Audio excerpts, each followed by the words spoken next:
ஒரு காரியத்தை உங்க வாழ்க்கையில நடக்கணும்னா ஜெபத்துல வைக்கணும்.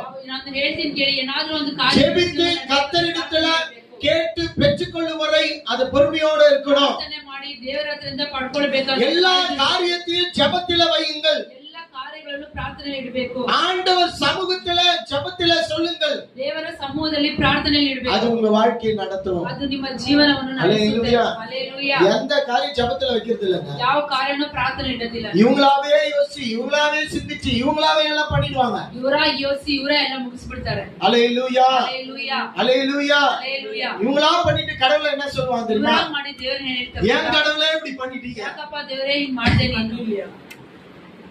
யார் பண்ணது? ಯಾರು ಮಾಡಿದ್ರು? யாரு?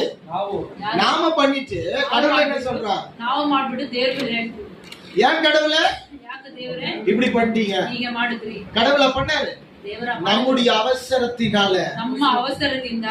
ஹல்லேலூயா. ஹல்லேலூயா. மூன்றாவது